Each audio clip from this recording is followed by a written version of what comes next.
Good evening and welcome to the school committee of February 13, 2019. I'd like to remind everyone this meeting is being broadcast live. It is also being recorded for use at another date if needed. So thank you all for coming, but keep that in mind. And I'd ask you to entertain me and please join me for a moment of silence.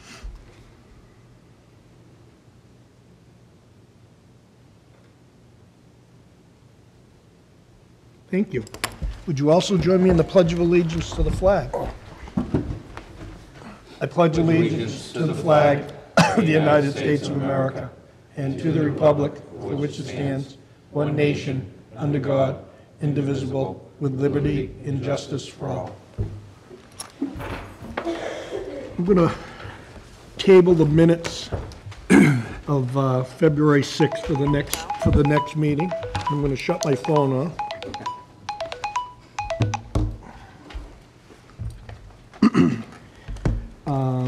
I'd entertain a motion to accept the field trip. The French class is going on October 25th to October 27th to Quebec City for an authentic French experience. About 46 students, 6 to 7 adults. Other chaperones are going to be determined as students are enrolling. As you know, parents come forward. They're going to be needing a school nurse, and I believe one is actually going with them. Is that true, Michelle? They'll book one of the high school nurses. Okay. And entertain a motion to accept. So moved. Second. Discussion. Fred? So will we need, in addition to how many teachers that are going, what will we need for substitute coverage, and will we need to have a substitute for the nurse? Well, as of right now, it depends on what students are going, because it'll be parental chaperones if you look at it.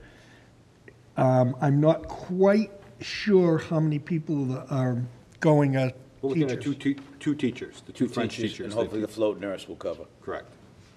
So the float nurse is already on staff, so we wouldn't need a sub coverage for that. But the two teachers, the French teacher only teaches French, so I assume only his students will be going. So the majority of that, but we will have to hire a substitute for that trip anyway. At least one. Any other question? All those in favor? Unanimous. Thank you very much. Okay, as we said last week at our regular school committee meeting, we were going to take up budget discussions and talk about differences in what went up and where it went up and how it went up. So thanks, Mr. Hayes. I just wanted to let the committee know that I met with all the department heads in Whitman on Monday. Frank Lynham invited myself. Christine Succo was there. Ernie Sandlin was there representing the district. Different things were discussed at that meeting involving the Whitman budget. Letting this committee know that Frank has met with all of the union reps in Whitman, except one, and I don't know which union. He didn't say which one he did not meet with, about taking a 0% or a wage freeze for 2 years. And I know he had a conversation with WHEA about that. That was something that didn't come through me, and I wasn't able to present to this committee last Wednesday. Frank met with Beth last Thursday. So it's just something that is out there already with our teachers. We haven't had a conversation at all about taking any type of wage freeze. We haven't had a conversation about anything around our contract yet, as we don't have any numbers from either town. I know there's been some discussions. I've talked to Frank a little bit. I've talked to Mike McHugh a little bit. But we haven't had any discussions with our association about any type of wage freeze. But that was discussed with police, fire, DPW, all the associations in the town of Whitman. So I just wanted the committee to know that before we get into this, that discussion is already out there. And I already have some teachers that are concerned about a freeze for 2 years.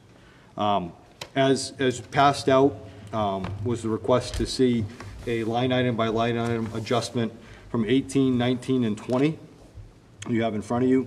We can look at it, and I'm here to answer questions about things that went up. If you look at it overall, we're about a 3.6% increase in facilities, in insurances, in salary, steps and lanes, and all of that. We're at about a 2% increase in special education. So the bottom line at the end stays the same, but just as far as percentages, if you look at it, 3.5% in our insurance costs, our retirement costs, our steps and lanes, our COLA raises. Those things are about 3.6%, and our sped budget is up 2%. And if you looked at those numbers last week, it's close to $1 million. So I'd be happy to go through and answer questions that we have, that you might have about the increases from 19 to 20. Yeah, why don't we go right down it? Sure.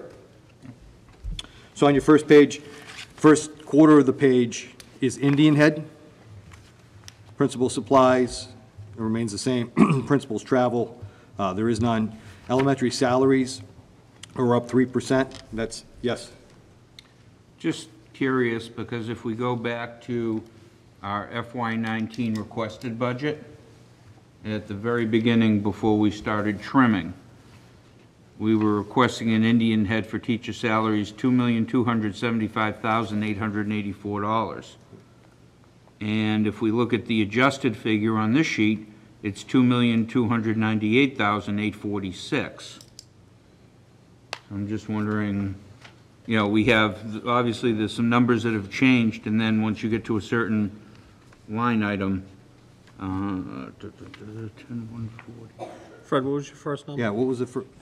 The requested for $2,275,884. And adjusted was $2,298,846. So those adjustments were made just recently in January of 19? So this is our actual 19 where we are right now? Yep. So what was the question? So we're spending more than what we requested from? Yes. In Indian Head teachers, because of I believe last year when you looked at the contract, we hadn't had a signed unit aid contract? I'm not sure. So It that wasn't was- signed, there was money held in reserve, but maybe that wouldn't have made it to the line item, I don't. Right. I'm not sure. Christine maybe could answer that if. This is the adjusted budget after the transfer that we made in January, which included moving the money from the contingency line for the collective bargaining agreements. Okay. So it was moved after the original proposed budget. Christine, What's the please move the difference? mic a little closer, because sometimes people can't hear us. Thank you. So what you're looking at, Fred, is not the original proposed budget, but the one after I made the transfer in January, Okay. okay? All right, Robbie? so I was I was just just trying gonna to, ask, what is it, $20,000 difference, Fred? well, but 20,000 here, 20,000 there, Because I don't have the numbers you have in front of you, that's why I'm That was asking. the reason. times, well, they're right from last year's. Yeah, which I don't have. But you add it up from all the schools, and now you're talking 100, 150,000, things add up. I'm not debating, I'm just asking what you have. Yeah, so that's Because you're where the only one these, that has that in front of that's you. where this came from. I just printed it out from the budget proposal from last year. The budget proposal. Yeah, the original Proposal. requested amount, which I would have assumed if anything went down, not up. But I can understand what, Why would you assume it went down? Go down, yeah. because we trimmed from the original proposal. The original proposal last year, for what our asking budget was higher than what we assessed. We originally, what, 2.2 million or 2.3 million higher? And we ended up being at a 1.2, if I remember correctly? You No. you got me. Anyway, Like me to continue? So we've got the elementary teacher salaries on down, para salaries went up 14, 200. Again, there's an increase in instructional materials. General supply went up, photocopy stayed the same. We did increase our subline because we've noticed we're coming up a little bit short, so we've increased $3,000 in each school to make sure that we don't go over. And substitute clinic supplies, 13, co-curricular activities, I'm sorry, 16, library materials at $25, which is poor for a library. Para salaries, that's our para, who covers the library since we cut the librarian, is up 15. Sped teacher salary is up 36. One of the reasons for that, and to answer that, the previous superintendent reduced the sped teacher by 0.5 When we came in September, we needed full coverage, we were out of compliance. So we added somebody, and that is now in the 2020 budget. It was a .5 position, so we added a .5 position. I don't know why it was cut to .5. There was nothing that supported a cut to .5. So when that took place in the liaison list and the services that were happening, we had children who were not receiving their special ed services according to their IEP. So we had to reinstitute that back to a 1.0. Okay. Sped Paras, same thing, for support for special education. We had to increase 1.5, and we've done so already. With speech, we were out of compliance with speech, so we've added a 1.5 speech person at Indian Head. That is a two speech folks at Indian Head and a .5 that serves our preschool and our Indian Head person. It's an assistant. It's not a full-time speech person. We try to avoid hiring a third, and the IEPs were written so that speech services could be delivered by an assistant. Again, thanks to Ms. Matheson and being creative to save some money. Moving down to Conley. Teacher salaries, COLA raises and steps and lanes up $35,000. 2%. Which is 2%. We've gone down for para salaries. We've gone down in supplies and in student enrollment. Our elementaries get certain monies for supplies based upon the amount of students they have. Our enrollment is down, so we've cut their budget. General supplies the same. Sub-salary is up, as I mentioned before. Clinic supplies are down. Co-curricular is $30. Library is down. Library paras is up $728. Psych is a salary increase. Steps and lanes for the school psychologist. Sped teacher salary, steps and lanes. I'm down to sped teacher salary, steps and lanes. We had a para cut. We lost a para, so we're down 26 in Conley. But down, you're talking about your negative. Correct. It's a deduction. Exactly. So we've had some increase and some decreases. It turns out to pretty much a level service piece. Yes. I was just going to ask real quick, so would that be in a para cut? Would that have been added in, like as far as moving it to another? We move it to a different school potentially. Perfect, okay. All right. Gotcha. So they moved from Conley to Yep. potentially Indian Head to potentially Duval. Okay, thank you. And some of the para pieces and the service delivery sometimes changes. For instance, we had a student move in from Iowa the other day, or like a couple weeks ago. He's needed a one-on-one. We have to create a position to go with that.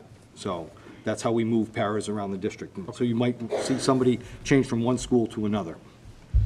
Speech services, up minimally. Duval Elementary teacher salaries.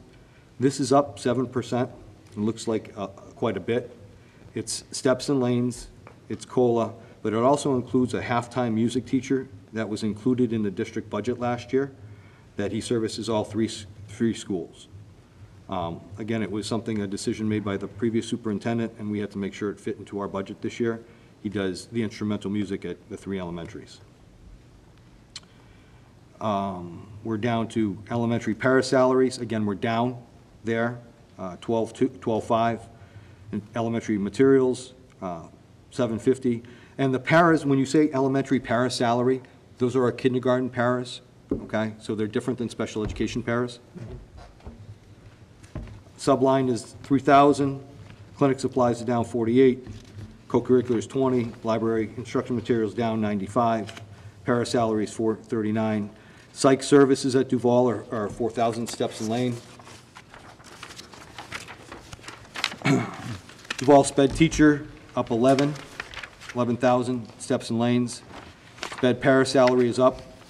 That's an addition. That's where those students tend to drift, and we have to add paras based upon services. Duval speech salary. So the Duval school has one full-time speech person, one part-time speech person. They share that speech person with Hanson Middle School. Okay, so Hanson has a 1.5 and Duval has a 1.5. So you're going to see an increase in that. And that's experience from the speech that we had at McQuon last year, so we had to reorganize that when we moved the different programs. Okay. Whitman Middle salaries, steps and lanes, COLA.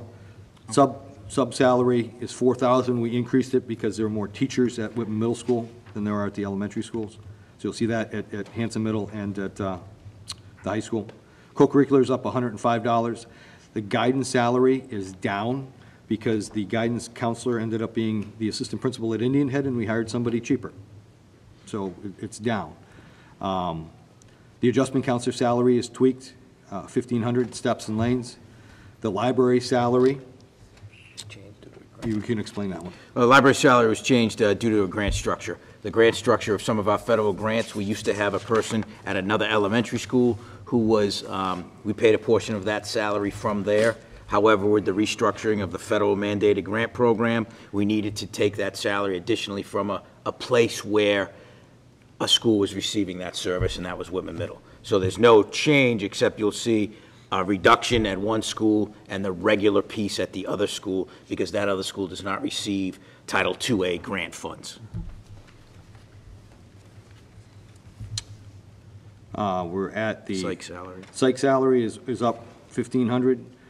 Sped teacher salary is up 10, steps and lanes. Sped para is up, steps and lanes. Hanson Middle School teacher salary is up 80, steps and lanes, and just different people had shifted over to Hanson Middle School. That is the place where it's reflected in what I just talked about. So you had a person who, last year, you took a portion of their salary when they were at Indian Head, they moved to Hanson Middle, they no longer qualified for that salary piece from the grant that we covered, so that's the additional piece from there. Gotcha. Hanson Middle School instructional supplies is up 27, general supplies up 22, sub-salaries up 4,000, excuse me, clinic salaries 176, co-curriculars 160, guidance salary is 15, steps and lanes, adjustment counselor salary is up steps and lanes, library salary is just up, it's a real librarian, it's not a paraprofessional. Steps and lanes. Certified media technology person. Middle schools and high schools still have that. Psych is down we had hired somebody in fiscal early 19, different person, different salary, so we're down 8,000 on that. Hanson Middle School special education salary is up 183. Those are 3 people that shifted to the 5th grade, two special education folks, and that's the new person in the language-based program. That's the addition in special ed that we spoke about to try to keep some of our students from out of district. That's where the district program is going to be, and that's the special educator. So it's two folks that moved, special education folks from the previous 18 budget to Hanson Middle School, that the transfer just went through, but we had to budget for those 2 folks. They're special ed 5th grade at HMS, and that third person is not hired yet, but that's for that new program. And the previous administration, that's one of the reasons why we chose that transfer date that we did with the transfers, not the proposed budget, because we weren't sure, and the previous administration wasn't sure when we got in, if those 2 people who service 5th grade were going to remain at Indian Head because they also had some K-4 responsibility, or go to Hanson Middle School as a 5th grade. So then we transferred a reading specialist and a special educator. So that accounts for the date and why it was in after the transfer that they moved. Para salary is up 66. Sped speech, as I mentioned, that's split. It looks a little cheaper than the Duval piece, but that's just the way it worked out. It's 1.5, 1.5. High school didn't increase principal supplies, expenses, principal's travel. High school teacher salary, steps and lanes for the entire staff. Nothing, we remain the same in instructional materials. And just being the former high school principal, I'll just tell you, $11,000 for instructional materials for a student body of 1,200 is poor, okay? And that has, look where that has gone from 18. So we're $11,000 for materials here is challenging. General supplies, 42. When I got here, that was over 60. So that's been cut for general supplies. And this is just a little histrionics because that was my role. Our 21st century person is there. The salary has gone down.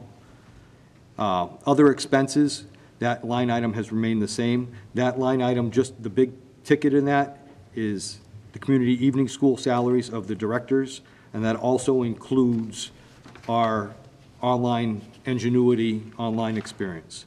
And that eats up the bulk of that money. At some point, I'd like to move those upstairs into the district-wide account, and it's not necessarily targeted at the high school because they're district-wide programs. High school graduation is up. As you know, you've seen our graduation, it's expensive. It's up $7,000 because we usually go over budget. High school equipment is the same. Photocopies the same. Sub-salaries 3 because that line item is the largest in the district. Athletic salaries, steps, lanes for coaches. Supplies is up $700. No change in travel, no change in equipment, no change in clinic supplies. For our clinic, co-curriculars up, steps, it's just contractual. Guidance salary, that number might change. We have a teacher or a guidance counselor that's out on maternity. If she returns, that 27 will need to stay there. If she does not, that disappears because the long-term sub will stay in place. Guidance supplies, minimal. Library salary is, we've reduced that other salary. We used to have a para here, or a part-timer here. We have no one there anymore. Library supplies is stagnant at 3. Library salary is steps and lanes. Sped teacher salary, that line will also, so if you look, this is at 18, actual was close to 500. With Ms. Matheson being an interim and hiring an interim high school person and a long-term sub, our net this year is lower, but if Ms. Matheson stays upstairs and Ms. Schneewenweiss stays downstairs, we're gonna have to hire a certified, or a Unit A teacher, and we're guessing that's gonna be about $50,000, give or take, okay? So that's there. Para salary is up, just steps, and as we go down, you can see there's no change in the school committee budgets at all. The superintendent's salary, you can see there was a reduction. I didn't take a pay cut, but the former superintendent was here for 2.5 months, and we worked together. So you'll see the FY19 is adjusted, so it's adjusted $32,000. That was Ruth's salary for those 2 months, or 3 months that she was here. Clerical's up a little bit. As we move down, no change in those other line items. Assistant superintendent salaries up, just a COLA. Assistant superintendent clerical COLA. Nothing in finances. Business financial salary. David Leary is up an extra day, Christine, or an extra half day? Half day. Extra half day for the year, so that's up $20,000. That was something that Ruth agreed to last year. Clerical salary is up. Just COLAs for our folks upstairs. Nothing really in supplies, 500, 600. Legal, we went close to going over, so we added 10,000 in legal. We haven't used that much this year, but last year, as the committee knows, we used legal quite a bit. Hopefully, that can go back into E&D. Our debt principal is stagnant for next year. There's a reduction in interest of $22,000. The teaching and learning piece, that's different in this year's budget. We broke that down to, that's George's assistant superintendent budget, is broken down to each school, so it just doesn't seem like a big chunk out of the district. It's broken down to each individual school to the tune of $42,528. And we left that highlighted for you because on the handout we gave you last week, there were 4 sets of lines that every school had the same. So we figured if we, in this version, we gave it to you broken out, but also to the side, so you could know that that's what matched it from last Wednesday's handout. Course reimbursements up $5,000 by contract. District-wide principal salaries are up 3%, or to the tune of $50,000. Principal clerical, district-wide principal clerical salaries are up. Steps, lanes, or COLAs for that, depending on where they're 10-month or if they're full year. The curriculum coordinators, we broke up to $29,000 each school, and as I mentioned, that's a breakup in the Unit B contract anyway. So we're hoping to reshift those funds to an elementary curriculum person and utilizing the other funds for teacher leaders and for counselors within the district. So breaking up those funds. But for the purpose of this had to be budgeted this way. because we had that in the Unit B contract, and this is how they're being paid right now. The elementary tutor salary went away because our tutor became a teacher. It's ELO. Or, excuse me, ELL. The tutor became a teacher, and we really should have 2.5 to 3 ELL teachers. We're surviving with 2. Supplies for ELL we put in because we have a burgeoning ELL population, so we put in $10,000 for that. Pre-K salaries are $81,000, and that looks like we added. More students are on IEPs in preschool, so parents are not paying. So we have a revolving fund in pre-K, since parents don't have to pay for elementary or for pre-K if their students qualify for an IEP. We have to cover the cost of that, so we lose in revolving, and we have to put this $81,000 into pre-K salaries. Same services, but a different way to account for that. Para salaries, $741 up.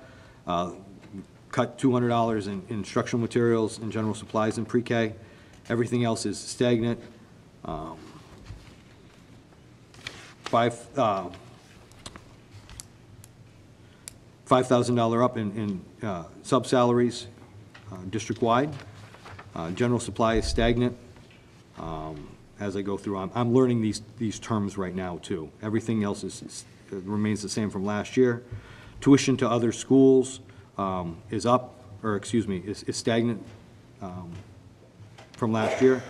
Choice is up, and it's up 38.9. We have 5 young folks that are, we talked about it last week, took kindergarten in Rockland last year, to the tune of $5,000, or 5,000 plus special education services. So that's up from last year. That's projected for next year. They'll stay there. Charter schools up, and you can see from, we're anticipating a $765,000, $862 bill, which is up $52,265 from last year. Tech services is up 6. It's for management. Those are the folks COLA raises. Down to tech, professional salaries were up $10,000, just COLAs. Service salaries is $3,400. Contracted services were down almost 42. We're down 5. Yeah, we transferred those line items to facilities, excuse me.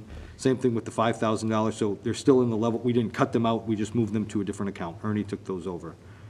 The equipment replacement is up 53, and those are your Chromebooks that we agreed to last year. Clinic salaries, and the things in yellow, again, as we put all our clinic folks together, our nurses, our sub-nurse, and our float nurse, and we broke them up to into the 92,994 to each school. You'll see just an increase in the salaries, totaling a little over 14, but it's broken up by school to make it cleaner when we look at it district-wide. Guidance clerk salary, that's our guidance secretary, is up. COLA. The insurance salary reserve, we broke again up into $70,000 to each school, okay? And that is anticipated retirements for next year. Folks have to let us know, or have to let us know by March 1st if they're retiring next year, but the word is out of who has to retire, so we have to make sure that we can cover their retirement buybacks and benefits when they go out. Down below is the retirement and health insurance. The GIC and the Plymouth County is up 77. Medicare tax is up 36 because of wages. Unemployment tax is the same. Employee health insurance is up 5%, we estimate, but that could change and that could lower. There's been different conversations with Mayflower Group. That might be significantly less than 5%, but we need to cover that 5% right now. The district-wide sped, that's Ms. Matheson. You'll see the adjustment from Mr. Riley and his departure. There's a savings there. District-wide sped teachers, those up, they're up 13, but we put these to our elementaries and middle schools. This is our out-of-district coordinator. These are our BCBAs who are not assigned to any specific building. This is our Orton Gillingham person who does reading, specialty reading, all special education services, but they can't be attributed to a certain building. They might float, they might go somewhere, so we broke those up to our elementaries, our middles, and our highs. Just so you know, the goal of a BCBA is a board-certified behavioral analyst. And that is someone who has a separate skill set other than a regular special ed teacher or a regular teacher themselves to help students with behavioral issues. You have to be board-certified like you would be a nurse, like you would be a school psychologist, so it's an advanced degree. The goal would be to have one per school. We don't have that luxury, so we have 2 of those that travel, and they travel to do our different programs. And one of the things that I mentioned to the committee around special ed, to try to keep students here, our BCBA, especially if a student's having trouble with behaviors, the BCBA will work with the team to write a plan out for that student so that the student can be successful, so that the next step isn't an out-of-district placement. So the more BCBAs we could have in our district, the better off we would be, because we'd have those services available for them. But we put those in our elementary schools district-wide, so it just didn't seem like a district-wide big nut. SPED tutoring is up $9,500, and that's just when our students are out ill, or we have to provide tutoring services for long-term suspensions or illness. SPED clerical salary, we increased a little bit, and I will say that our SPED clerics upstairs held us together when we had some issues last year in special education and central office. Our non-clerical para is our person that goes and does tutoring in our hospitals when our students are in a hospital school or in a hospital environment. Where am I? General supplies is up 1,000. SPED travel is up 300. Excuse me, summer materials are up 300. Travel's up 700. Our contracted services, those are folks that we have to OT, PT, whoever we bring in. Again, special education is expensive, and it's dependent upon students' IEPs. These aren't people, these are services that we bring in from North River, from South Shore, from Reeds, whenever we need specialists to do things. SPED legal is remained the same. SPED contracted services is up, or it's our travel, our transportation, as I've mentioned. It's up $74,000, bringing kids to and from out-of-district placements, and the next one is $844,000 in out-of-district placements this year. How many students is that? I'd have to look right now, but it's 48, 49. It can fluctuate. We brought one back and we send one out. No, I mean, the year before, we were up 500, 1,000.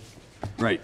Thousand. We're up. So that number is when we talk about social emotional pieces, the students that are coming in that need more than the average classroom teacher is growing at a need that is outpacing what a school can do. And that's not here, that's everywhere. So I'm looking at different information from different folks and seeing what their budgets are to make sure that we're not so out of whack. That's why when I talked to the committee about seeing what type of program we can bring in to make sure that we can provide for our students, because that last option is out of district. And when I'm looking at an $800,000 cost, know that out-of-district placement can go from anywhere between $50,000 to $363,000, depending on if it's residential or not. We don't want to do residential, obviously. Ms. Matheson actually went out and looked at a residential program the other day and said that's not a good fit for our student. We can do it here. It can be just an out-of-district placement. But that's the piece that we're not giving to them, and I want the committee to know, I want the public to know. The process is such that we call our attorney. Our attorney works for Murphy, Hess, Toomey, and Lehane, and she will advise us. Is this something you want to fight with the Board of Special Education Appeals in Boston, or is it something that you want to make sure that you can fit? If we go to the board and we lose, we pay our attorney fees, we pay their attorney fees, and any penalty or anything, and we still send the student out. So those are the things that Lauren and Lisa Forbes do upstairs to make sure that we're not always going. If we feel you have a good case and we go to hearing, all for it. But that's still an attorney fee. So those are the things that we have, and in the 10 years that we've been together, our special education population is growing and growing, And again, we want to do the best for each student in the district. That means maintaining a classroom environment for all kids, and sometimes a student just can't fit that classroom environment, even though we've had a BCBA consult, even though they're seeing our school psych, even though they might be on a half-day. Those are the things. So they're rising, and the cost of tuition at the places is rising as well. The circuit breaker piece that we've talked about, it used to be, and I think last year was $44,000. I believe next year, the rate that we can recover after is a $50,000 rate. So the state raised that piece, and we only get 70% of the money, or less than that now, less than that after we spend. So after we spend our coverage, it's like our copay of 50, and then we get 70 or 65, depending on the governor's budget. So that's why our costs are there. So if you look at those two, you look at our transportation and our out-of-district, we're up the million, we're up to 2%. Now, is that also, if a student came in, say like, if you have 1 or 2 kids that came in January? Yep, happened. You know, I know it happens all the time, that's. 4 weeks ago, yeah. It, It can like boom. you said, it can go balloon. 30 to $300,000 in an instant, right? There is some, what's it called, the home rule or something, that there is some benefit that we can get from the sending district to defray for a little bit of. It depends, because we had that case too. Right. And now we're looking at not just students that come in and move in with a family. If DSS or custody issues come about, we might own those students as well. And we had that almost go to hearing, and we were able to take care of that. Right. But those are the things that come up. Come April, we unanticipated a move-in, and you're providing the service, and the folks move into town, and you're not really sure what their educational needs would be. I will say that we have a very good department, district-wide, who looks at IEPs and makes sure that we service the student to what the IEP reads, and they make sure that we're just not, and I want to say just throwing money out the door, but they want to make sure that the students are being serviced based upon the needs of that student, not giving them more or not giving them less than they need to be successful in the district. So we really have to work on getting that back in-house. And one of the things that worked out well for us was that there was a student who moved into one of our schools where we had an existing program, and the student who had moved had been an out-of-district placement in the school district that they were coming from. But we were able to work with the family, we were able to work with that, so that student then now is with us in a setting that we already have. And to bring into that program that we're putting together at Hanson Middle, that was a negotiation between our attorney and the other student's attorney to make sure we built the program, because they want to stay here, and they don't want to go out. But if that doesn't come to fruition, we can come into some problems. I know this is a little bit off topic. Hopefully I can have the latitude. Go ahead. Early intervention. Yep. And I don't know how we fit the dollars in, but by having early intervention, will that, in the end up saving us money if we can root out issues early enough? Well, truthfully, that's the goal, and that's why you saw some of those early speech numbers and the pre-K increases, because what's happening is as people are being eligible for school at 2.9 is when you can become eligible for services at 2.9 years of age. What's starting to happen is that, yes, we are now having a system where students might enter preschool, but you might enter the preschool setting only for an early intervention. Maybe it's only for speech, and you're not yet going to the full-day preschool. Or maybe it's a partial day, and we can give you those services, so hopefully we can move off. One of the things we're trying to do with restructuring of funds and budgets, too, is to provide some counseling at earlier ages, is to keep those students in also. And those are, again, unfunded mandates. Yes. Correct. Right. I mean, it's there, we need to do it for our kids, but I think the more we can grab our youngest and provide services, by the time they reach later elementary or middle or even high, those services can be pulled, you know? So yeah, the earlier we can get to our kids and service them, the better off we are. Just a quick question, just kind of off of what Fred was talking about with early intervention, or even with anything with special education. Is there any insurance reimbursement or anything like that that we're able to go after? Outside of circuit breaker, no. The goal would be for somebody to make this large insurance policy that we all can pay X amount of dollars in the state.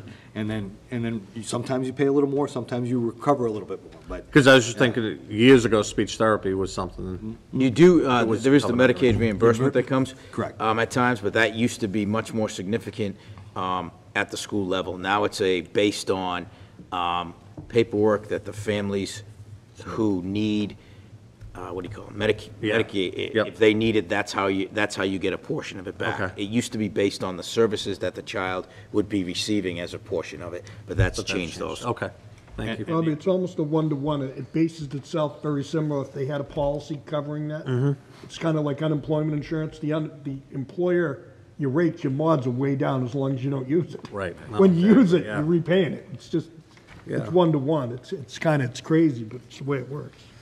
So moving down a little bit, you're going to see a little adjustment in ESY professional salaries and a decrease in para salaries. They flipped. Instead of a para, they brought in a full-time teacher over the summer. And ESY is our extended school year program for students on an IEP that need more services into the summer months. Speech in the pre-K, we've had to add because our influx of special education students in the pre-K, speech is primarily what they're getting, so we've added a .5 at the pre-K. Safety supplies, we've remained the same at 20,000. Details went up. Our police guys are up a little bit. We restructured salaries in district transportation for a savings. Our contracted services is the contract with First Student that we signed last week. McKinney-Vento is up 5,000 just from a change. We were over 1 year, we were lower 1 year, so we decided to stay at 70. That might be up, that might be down. That's our mandated transportation. Facilities overtime is up 1,100 just in case. Maintenance salaries up, COLAs. Where am I? Yes. Facilities contracted services. Yes. Inclement weather stayed the same. Contracted services up 3,500. Sign that. Our cleaning, our cleaning is down 14,600. Facility supplies is up 14,200. Other expenses stayed the same. Facilities equipment up 14,500. Repairs are up 26,000. Although we took a building offline, we still have repairs in the other 6. Gas and oil up 2. Electric up 22. Just cost of electric. Where am I? Down below. Fuel. Fuel is up 36. And you'll see the rubbish, trash removal is consistent. Our insurance, we split between the 6 schools to the tune of 68.3, which is a $10,000 increase from last year. So there's your bottom line as far as the numbers, the same as we presented last week. And Questions, anyone? As you can see, I have this question asked occasionally in the last many, many years. Why do we hire an attorney? Why does the school district have an attorney? Well, as you can see, we get challenged on lots of different things to do with education, and it's nothing. A lot of people think, well, you've got an attorney because you do things wrong, you get sued. That's not true. You have an attorney because there's so many legal loopholes that we get challenged on all the way along the line with education that you can see what it goes. It's a cost. Prevent us from doing that. correct, and it's preventative too. So we will call an attorney and say, what's the move? A personnel move, a student discipline move sometimes. We want to make sure we do the right thing for our students and our staff, and also it keeps us away from litigation. Any questions? Fred? I know you had made reference to you hadn't heard from the towns, quote unquote. Yep. But knowing, at least on the Whitman side, you know, where we're at, and the fact that they've gone to the steps to ask folks to take a 0, that the budget is heading for an override. And the way I look at it, at least in my mindset, is something similar to what we went through a few years back, where we had a budget that went on town hall floor, and then we had an override. And we had almost 2 budgets, so to speak. And if the override passed, then we would get our, I think it was 6% at the time that we were looking for. And if it didn't, we would have to make a decision as a committee whether to accept what they did from town hall floor or go for a reassessment. Do you envision taking a pencil sharpener, seeing whatever you can do to this budget that you've presented, and having level services or as close to level services, even if we're... So this is level right now. I And what understand it's what- level service. What I'd like the committee to do is look at what we need for our schools, listen to both town administrators about numbers of what they're looking at in their towns, and I've heard nothing, and I'm not trying to disrespect the two town administrators, but nothing has been put in front of this committee as far as where they're at. I've heard override, I haven't heard a number on a specific number of an override. So it's back and forth. And I'd like the committee to look at that and then say to us, look, this is what we think both towns can do. This is what you and George have to do, and sharpen your pencils. If we do have to make cuts, we'll look at district-wide administrative cuts, anything that will keep teachers in their positions and delivering the services. One thing I want to be very careful about is that our special education budget is up 2%. I can't do much about that. The other places are going to be cut district-wide in certain things. So I hear exactly what you're saying, and I'd like to hear I'd like for this committee to hear from the towns before I tell my staff, or we're looking at cuts first. Right. Because I think Whitman and Hanson are in two different spots. Yeah, and I'm basing my information on public meetings. Correct. You know, what I see on TV, what I've attended for a public meeting, you know, and sat there and listened to. From the department head meeting, Mr. Lynham said he's looking at an override. A couple of department heads asked what the number might be, and we weren't given a number yet. And we are meeting next Tuesday at 10 as department heads again, and I'll be there.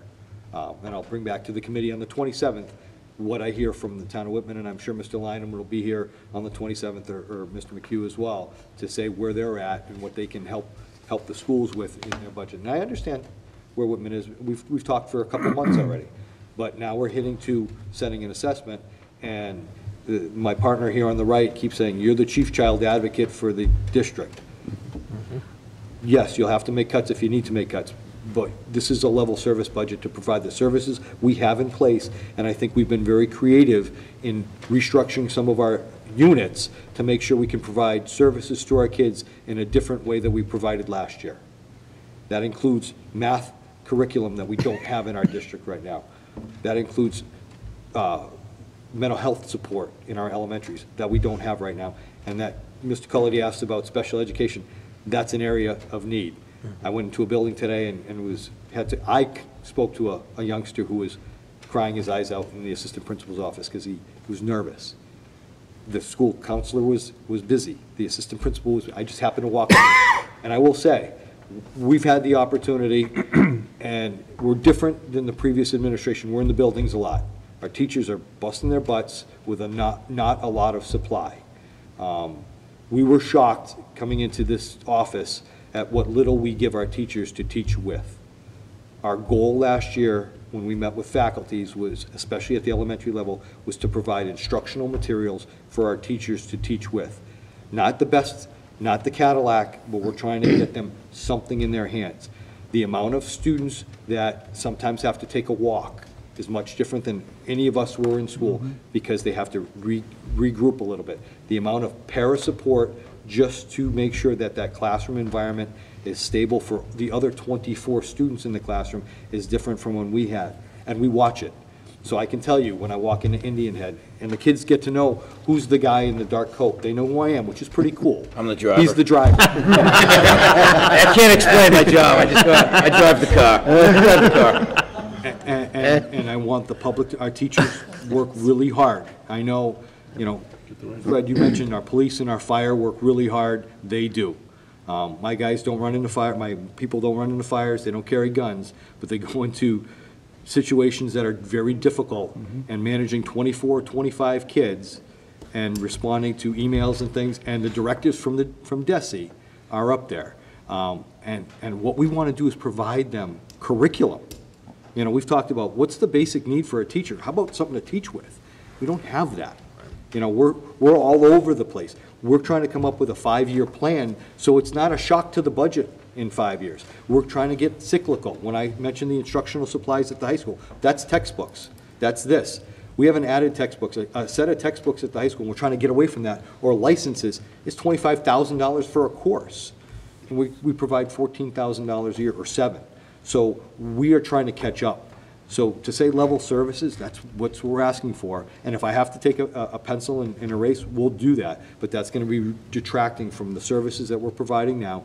And again, in a restructured way, to give our teachers the support they need, our students the education they need, and so that we can move from, we talked about being in the middle. We don't want to be in the middle. We want to be a little bit better than the middle. And every year through this administration, we're going to try to push that forward. And as transparent as we can. And I'll give you the visual, the play-by-play of what we see all the time. Today at the Duval Fun Run was awesome. Our PTOs are raising money out of control to support things that isn't in our budget. So I saw the Duval Fun Run. We're jumping in the water for the polar plunge, the Conley basket auction, the pet. We're going to name the street out here to raise money for the high school. We're always raising money, and we still can't support the basic needs of our elementary school. So I'm going to get off my soapbox right now. Ian? And then, Bob should be first. go ahead, Bob. Yeah, and just going back to your conversation about the override, what you're saying is that there's mention of an override, but there's appears to be no structure as how that's going to be. And here we are in mid-February, and town meeting is in about early May, is it? Sixth. Sixth. May 6th. So I'm hoping that there'll be some kind of structure. I remember what Fred was talking about, the town meeting went to, where if we got override, we get this X amount, if not, we got this amount, but didn't we do something on the town floor that night? Six. To kind of, No, they had the two they have the budgets. two budgets, okay.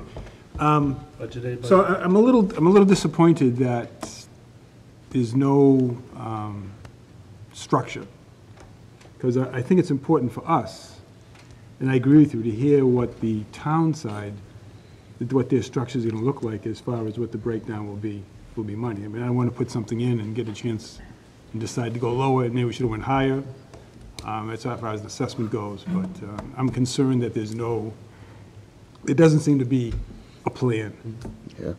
And as I hear that, I'll bring that to you, that if we have more information on the next Tuesday, absolutely.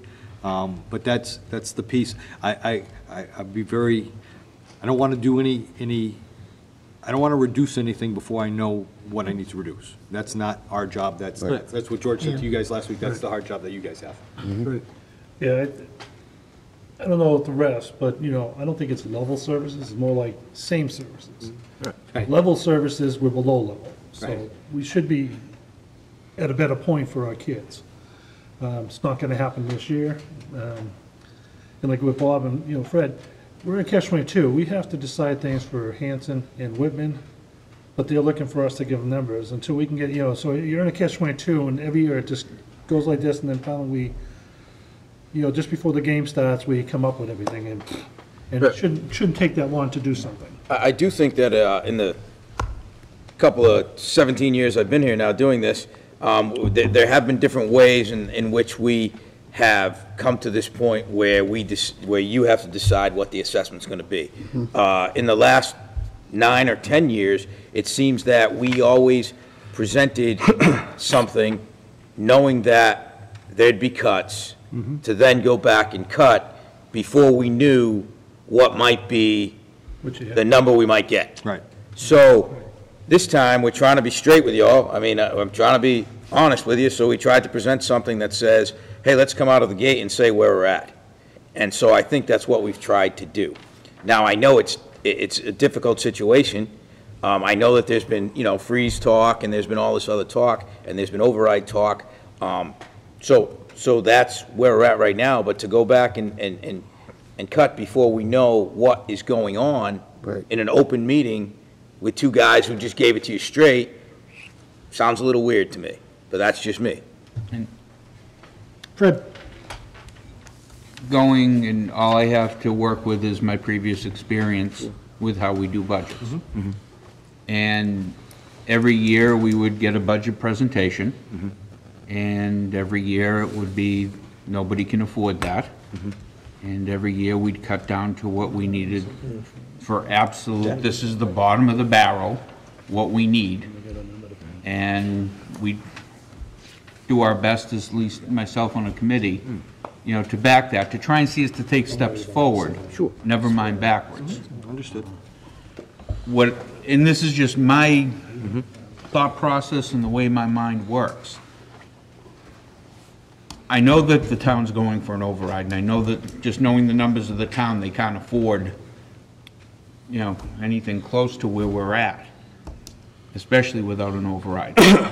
And if we're going to be able to, and I don't want to use the word sell, but I guess it is sell, to allow people to make an informed decision of what they want, and I'm talking to residents and taxpayers, we need to be able to look them in the eye and say, this is what we need. Okay? We really can't survive without less than this. This is how we got to where we got. And if you have 5 minutes, let me sit down and we'll show you why we need these items and why we need what we need. Right, and I guess I'd look to you then to say, to this committee, to say, what are the marching orders that you'd like for us to present? And I think when you say that, are you saying that 30 to 35 in an elementary classroom of students is acceptable? No. Are you saying that the loss of, potential loss of a student classes other than just academics is acceptable? Because I think that's the incumbent, that's I think where we're at. So if you tell us whatever you have to do, we're going to do it because that's your role and we know our role. But I think we need the guidance to say, what would you like us to look at or see or come up with so that we can move on from there? And the dollars will end up being what they end up being. Sure.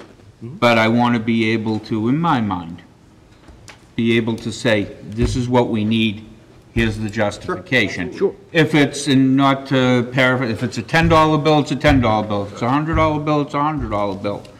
But this is what we need.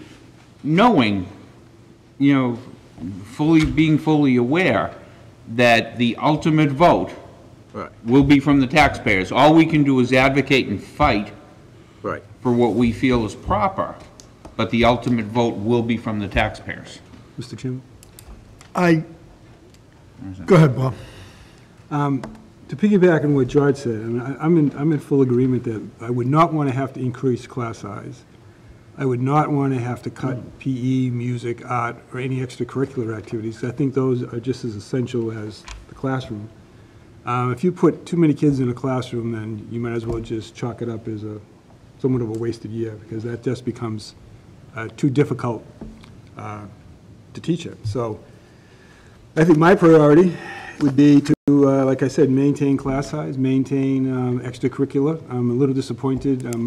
When I started in the school committee, I think I was concerned about Spanish, and here we are, so many years later, and I'm still concerned about Spanish.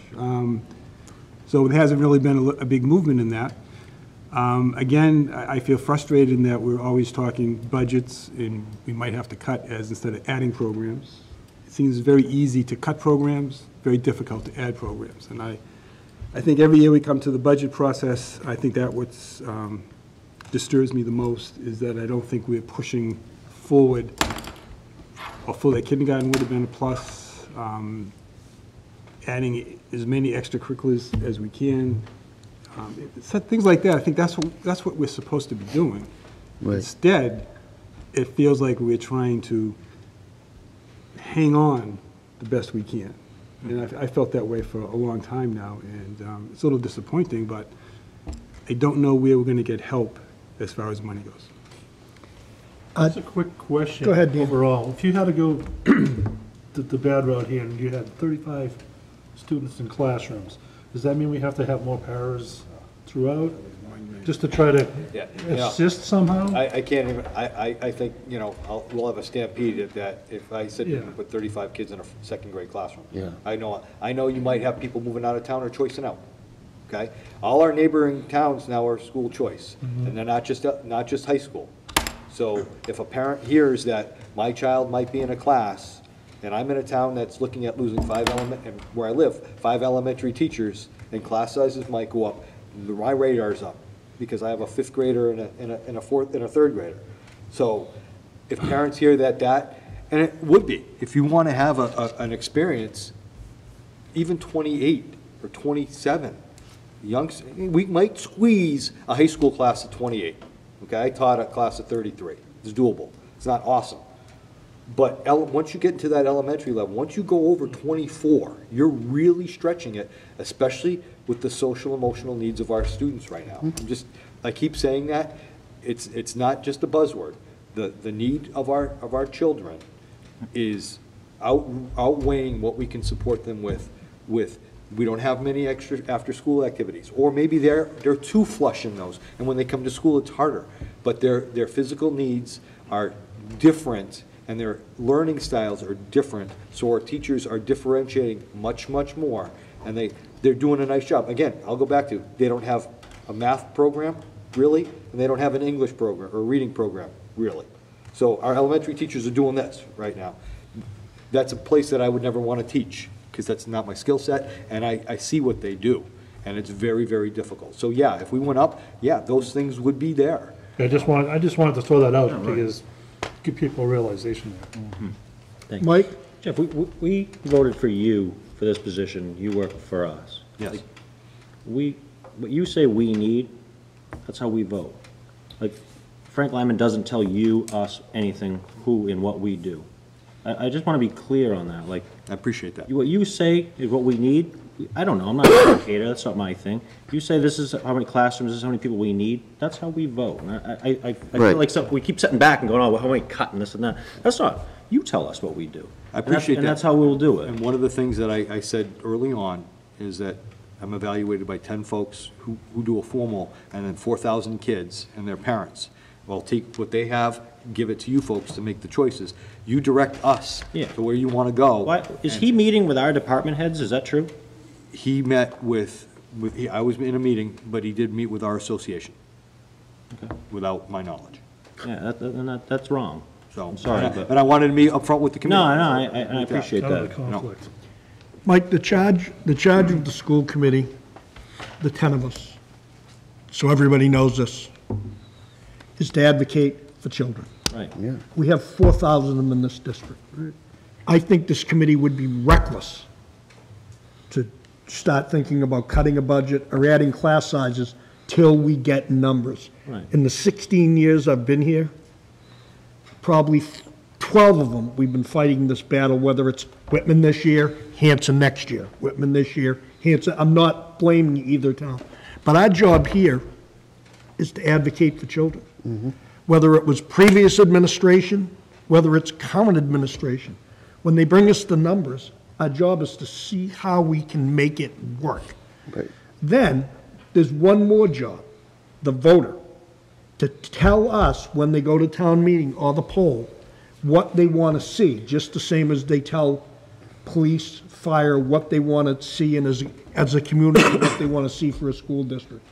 But we would be reckless if we cut everything and didn't tell them what's going on. It's their ultimate decision. It's their tax dollars. So our job is to present it as they present it, get as close as we can, and let it move forward. And especially where we don't have any numbers. And I don't think anyone is intentionally holding numbers. There's things going on in both communities that are very difficult. There's decisions that town administrators and unions and other groups have to make, and then we have to take it and try to sew it together and come up with something that's going to work for the district. But as far as what we go, the answer to your question is yes, we're here for students. We are here 100% for students. I think Fred was waiting, I think. Sorry. And to go back, I'm not saying that we cut up a budget. I'm saying that the budget that we present is precisely what we need. And what you said a speaker or two ago in response to Dan was very passionate, and it was from the heart and the head, and it showed the need of what you were speaking. And that's where I feel we need to be, to say, okay, this is what we need, this is why we need it, and then we'll see where chips fall. I'm not suggesting by any means that we turn around and cut up a budget and present something less than what we need. Okay, but what I'm saying is, we look over with a magnifying glass and just make sure that every single penny on here is exactly and only what we need. And that's why I said, if that guidance person comes back, you're short there, if the insurance numbers come back, so those numbers might adjust, you know, as we go, and the issue is, we don't know that yet. So come March 1st, I might have some different numbers as well, once people decide they're retiring or they're not retiring, when I know my long-term leaves, medical leaves or maternity leaves are coming back or not coming back, so there might be some flux with that, so I appreciate that. But the way I interpret that a little bit was make sure you tell us what you need. I'm gonna tell you what you need all the time. I'm not gonna sugarcoat that. I'll pass. You good? Yeah, I'm good. Anyone else before Mr. Kane gets up? Just when do we certify? What's the day of our certification? 45 days before. 45 days before the 6th of May. May 6th, I believe, is town meeting. March 18th. I don't think it's May 6th. Thank you. Sean Kane, 31 Forest Street. That makes sense. I just say, first of all, I appreciate the conviction and the determination of Mr. Farrow and Mr. Simonak. I think we need someone to champion this cause, and I think we need that. We need people with strong opinions that can move us forward and have a clear vision. Also, I think if you're going to ask people to sacrifice, I've said this before, I think it's important that you show them how you're going to sacrifice. I agree with the words that Mr. Lynham said here last week. We don't want a self-fulfilling prophecy about negative thoughts and feelings about an override. But I think there are definite things that we can do to present a successful override. To put it plainly, people don't want to pay for salaries in an override. I think if you create a vision and how we're going to save services, I think that's much better. So talking about some degree of sacrifice on your end, I think really is appropriate. But where I disagree with Mr. Lynham is, I think the chances of an override passing significantly increase if you have a clear strategic plan, if you have the clear budget document and financial policy and those sorts of things. And that's the logistical stuff that we can do, should do. The due diligence that if you're going to ask somebody to sacrifice, you want to say, listen, this is how we're sacrificing, and then specifically, this is what you're going to get for your sacrifice. And you do that, I think the chances of the override passing significantly increase. Also, I think it's important that we get people on board. It was nice of Mr. Cutler to be here last week, but if I remember correctly with that last override, he didn't publicly endorse the override. And it's little things like that, that if we have people in positions of power who are going to recognize the severity of our situation and then take the risk to say, hey, we really do need this investment. Those are the little things that I think are really going to put us over the edge, because obviously people are concerned. People have a hard time with their own personal finances. So it's really critical that we do everything possible to merge our convictions and our determinations with rolling our sleeves up and doing the hard work necessary to make sure people realize we've been thorough, we've done our due diligence, help us out, it's in the best interest of the kids. Thank you. Fred? I just want to respond to one thing as far as Mr. Cutler. And he represents Hanson, so I don't know what he perhaps endorsed or didn't endorse, but I would like to say that in every phone call I've ever made and every email, and as was evident, there are quite a few at times, he's always been there to try and do his absolute best for us. Yeah, I've always got a good vibe from him. He always seems like an advocate. Maybe no one asked him to endorse it. I don't know about, how Hanson works, but I just want to say that he has always been there to try and help our cause for our schools. I could be wrong, but I don't think he publicly endorsed the override last time, and it's things like that that will make a difference. So. Okay. I think I came into this meeting, and again, this is a committee of 10, I'm only one vote. I came into this meeting thinking about maybe we should start talking about E&D and where we're going and how we're going to get there. And then after listening to the presentation with George and Jeff, and then knowing they're going to a meeting Tuesday that there's going to be numbers I'm hoping. set out, I think that I would personally, I mean, you can make motions, I would personally like to see us hold off until another week or so. I agree. And see where we're at. And every year, every year I know Bob starts about in September and says, let's get at this budget. One of the reasons that you can't get at it in September, truthfully, is because it gets closer and closer. We're waiting on the governor's budget. We're waiting on what's going on in Capitol Hill, waiting to see what the town's doing. We're all kind of in it together. So nobody's really procrastinating. It's the numbers get held up. And if you don't know where you are, you obviously can't figure out where you're going. It's like, Can't forecast anything. yeah, there's no forecast, there's no clear and direct passage for us to take. So that's just my opinion. I mean, I came in thinking we might start with the E&D, but what's your thought process? Do you want to wait? Nope, Yeah, let's wait. Yeah, it's not a, Go ahead, excuse me, Mr. Bush. it's not a thing to just throw out there and say, well, maybe we should look at this.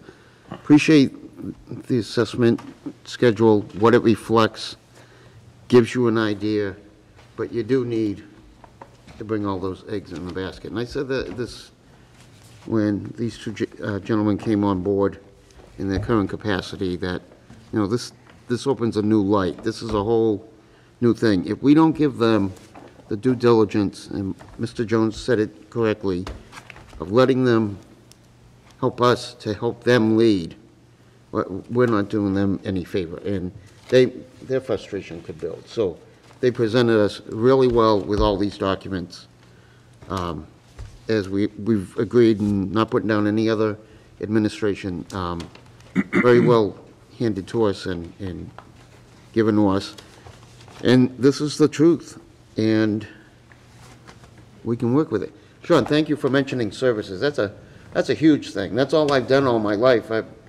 Next Thursday, I'll be in the federal government for 25 years, and it's only been service, and that's what we do. And sometimes we don't use that word enough. You're right, we get entangled with, you know, just costs, just dollars. But we can present the dollars as how it affects our services and what we need for our services, and to continue that. I mean, level service is one term, but talking about them all, programs, services, and so forth, you hit it home there, so thank you. I would think before we get it going on E&D, if we could have a real complete Munis report, that we can see what's been expended, what's available in all the lines, would be very, very helpful before we made any decision.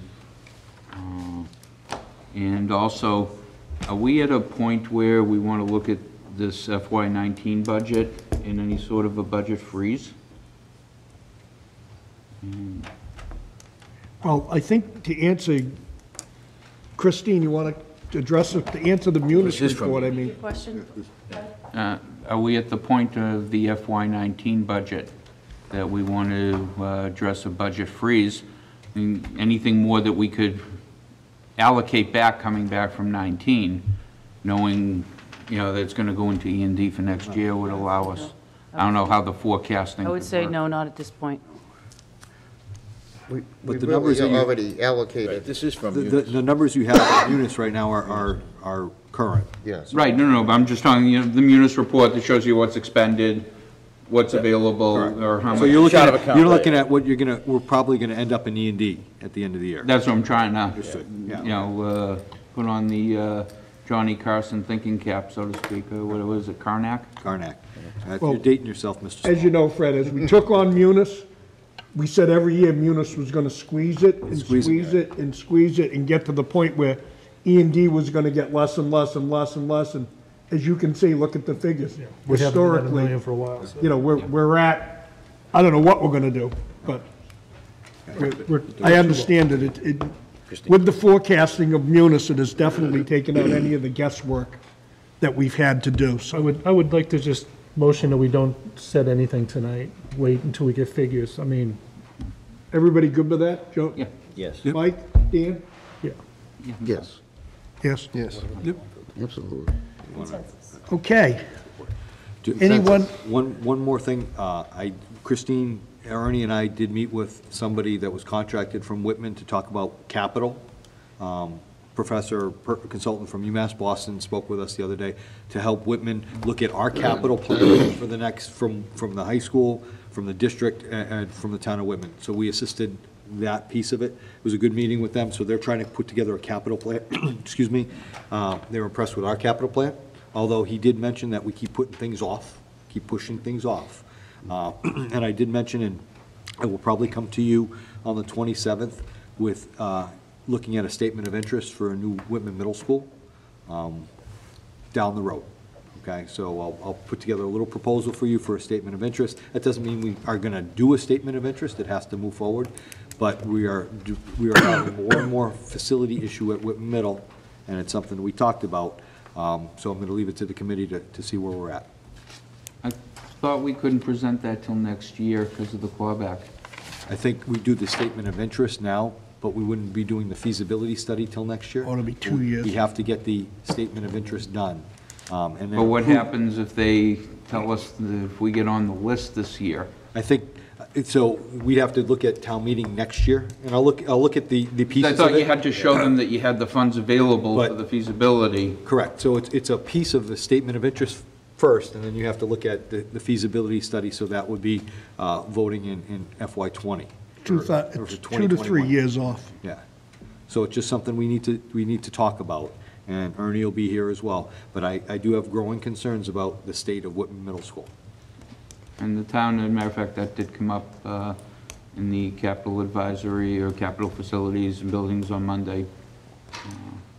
Just as a quick mention.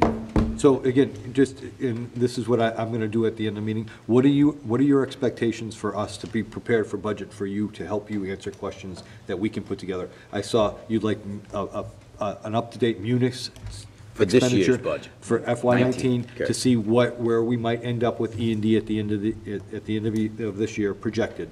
Okay. Anything else that we can help you make decisions with other than Whitman-Hanson numbers that you'll get outside? And if there's something that you'd like to see as we prepare, budget will be on the 27th. It'll be on in March as we go. But email me or email Michelle, call Michelle, and we can provide documents for the public meeting. Okay, any other questions about it? Okay, dates to remember, February 18th through the 22nd is winter recess, there is no school. February 27th is a facility subcommittee here in the library at 6 PM before the school committee. February 27th, 2019, at 7 PM, there is a school committee meeting.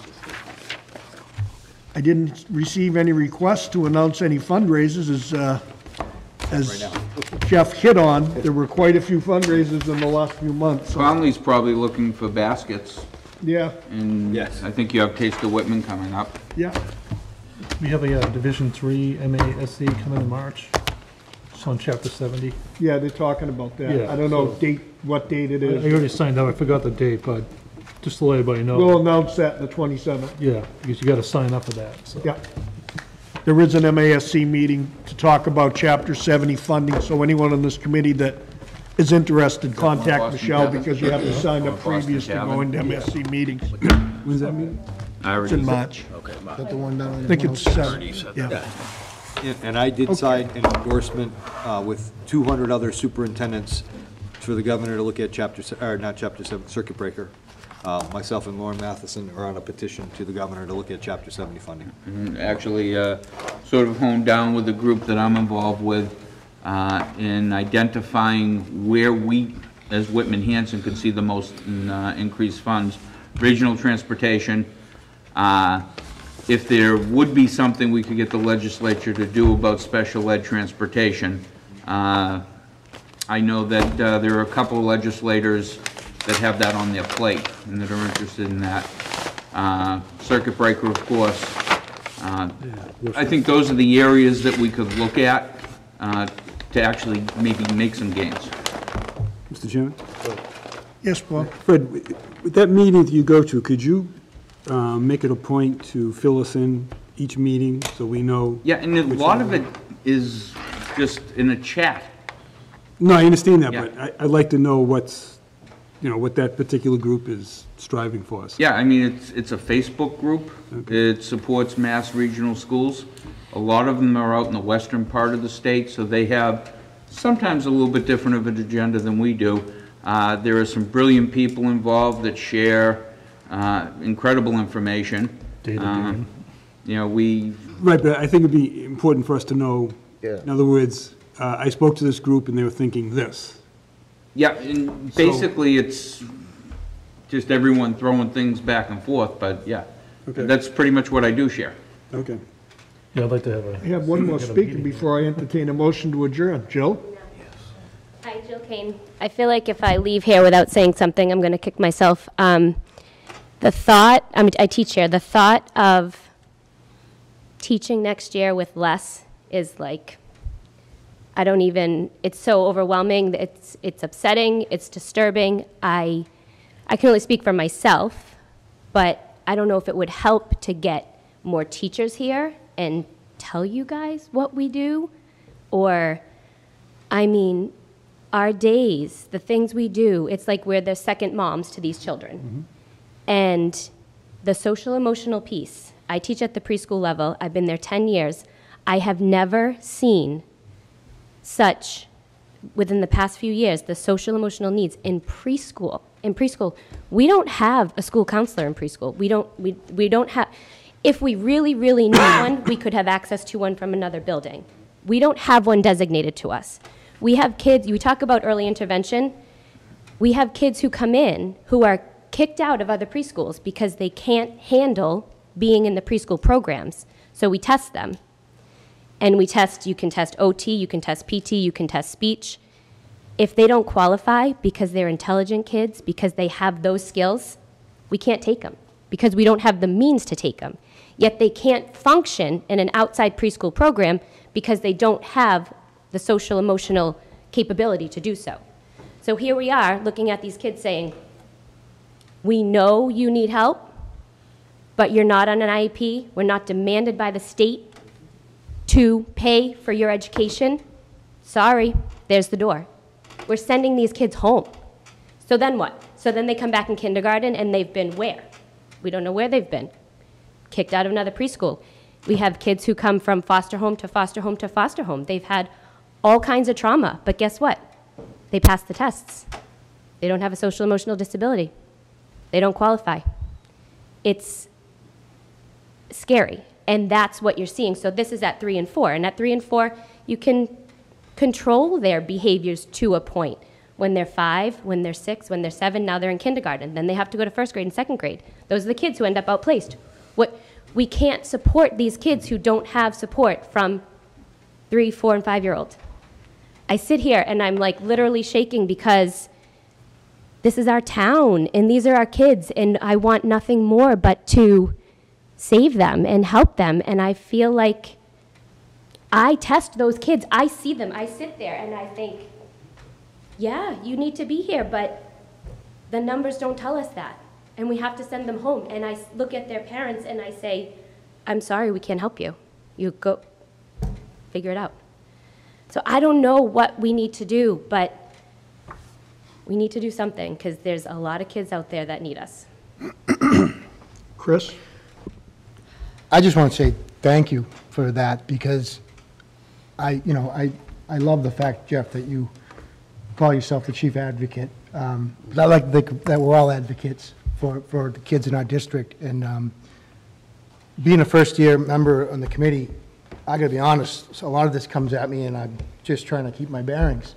But when I hear a story like that, I guess my question is, what more can I do outside this room to advocate for our kids? Because I think our people in our community, when they hear these stories, it's going to influence their decision when they're voting for an override. So I'd just like to do whatever I could to advocate. I mean, I don't know if it would help because, like I say, I'm speaking from just my level, but I know I have friends at every other level that feels the same way. So would it be helpful? Would it be powerful to have just teachers show up and tell their story? I don't know. I feel like we did that a few years ago and it didn't quite pan out the way we wanted. I don't know what the answer is, but the thought of having less next year, it can't happen. It can't happen. I mean, I guess it can, but it's not going to be pretty. Jill, maybe it's a thought, and I know Fred wants to speak next, and then I'm going to move on and talk why Mr. O'Brien left. If you see me looking at my phone, there's a major fire in Whitman. Oh, and that's no. why Mr. O'Brien left. He's the deputy fire chief in Hanson. and there's a 3 or 4 alarm fire in Whitman. And he was just texting me apologizing for leaving. So that's why Robbie left, because he pretty much stays. So I know that's nothing to do with school committee, but Right. I hope that everyone's the okay. thought process I'm thinking as I'm sitting here, maybe for the next meeting or the meeting after that, and we'll talk to the superintendent and the assistant superintendent, we couldn't hear those stories from 50 teachers or would be here overnight. Right. But if we could get a teacher from this group and a teacher from that group, and Beth's sitting right here, and I can see the wheels spinning, because she's shaking her head. She's either shaking her head at me thinking I'm nuts, which a lot of people have done that, or she's shaking her head agreeing. But if we could get some teachers from some different schools to tell their stories so people can see what physically goes on, because we sit here, we do this. A lot of us have been here for years, and the stories are heart-wrenching. So I'll talk with the superintendent, the assistant superintendent, and maybe we could have like a special 45-minute discussion about that, Yeah. and really hear from them, because I think I'd like to hear that. I can only speak for me. I think part of the problem is too, you guys are hearing it, and maybe a few people who have their TV on at home, but it's not really. I feel like so many people say they want to help, and I don't think that they don't want to, but the time and they they sort of go about their regular day to day, and they hear, oh yeah, the school's suffering, but they don't know how much the schools are suffering. Mr. Small? And the way I want to say this, for me, and I believe for everyone else here as you're preaching to the choir, okay, we don't want to see anything less. I mean, realistically, level services is not sufficient for what we need up here, okay? But you have to choose your battles and choose what you can do.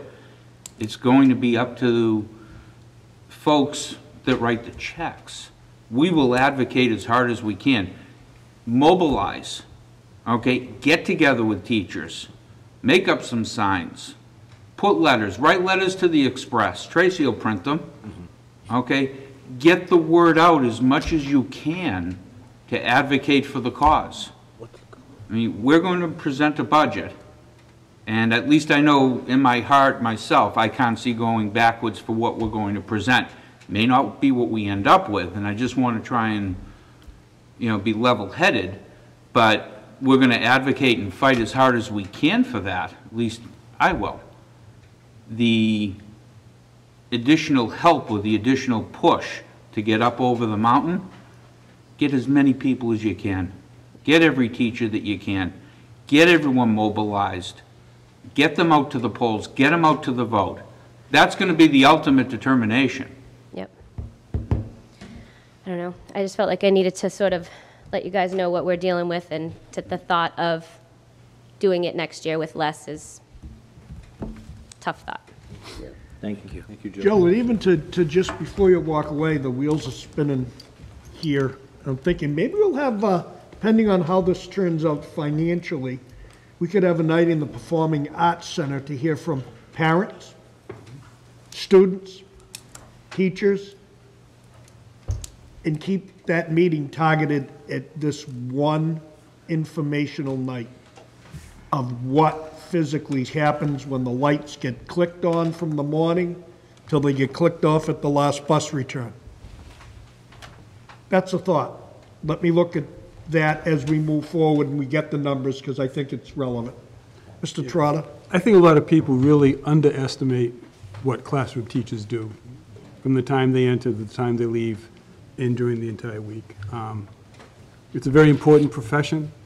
I think that you do an incredible amount of work. Things have changed. I understand as far as the different social, emotional needs that are in the classroom. You could have 3 or 4 kids on IEPs or 504, if it's any type of problem. And I agree, I don't think a lot of people really understand the amount of work that goes into teaching in the classroom. But we love it. That's why we do it. Absolutely. Absolutely. All right, I'll entertain one more speaker and then we've got to move on. Thank you. Thank you. Leila Donovan, 81 Old Mansion Lane. Again, I think everyone knows I'm a therapist in town. I have kids at the Conley School. And speaking about the social emotional needs of the kids, I see a lot of Whitman-Hanson high school students who have been placed out of district. And it is not for serious social emotional issues. Some kids just need to go to a residential school, and those needs will never be met within the district. But a lot of the students that I see could and should be educated in this building, and they can't, and they're not happy to be at the Massasoit program or dropped out of school or 1,000 other places. And that's what's costing so much money. If there are counselors here to help them, a lot of my kiddos were told, take a lap. Their coping skill was take a lap around the school and calm down. Well, if they could do that, they would. It's not that simple. They need someone here in this building, not in another building across town, but there that they can talk to face to help them get back on track and get back to the classroom. We're here to educate the students, and when we don't support them, when we don't bolster them up to be able to sit in the classroom, we're doing them a disservice, and then we end up spending a ton of money sending them to other schools when that should not be necessary. If there's a counselor in this building, I can think of 5 kids off the top of my head right now that should be in this building, and they're not, simply because a social worker or any kind of therapist wasn't in the building available to them. And that's just me alone. I'm just one social worker, and that's 5 kids off the top of my head that I can think of. I think it would save a whole lot of money, like you said, Mr. Simonak, to have programs here in district that keep the kids here. And I see it from another perspective, so for what that's worth. Thank you. Thank you. Thank you, everyone in the audience, and thank you to the committee and superintendent, the assistant superintendent, and always to Michelle. We never thank Michelle. She sits there and diligently does the minutes. I'd entertain a motion to adjourn. Second. Discussion? All those in favor? Unanimous. Thank you all. Thank you.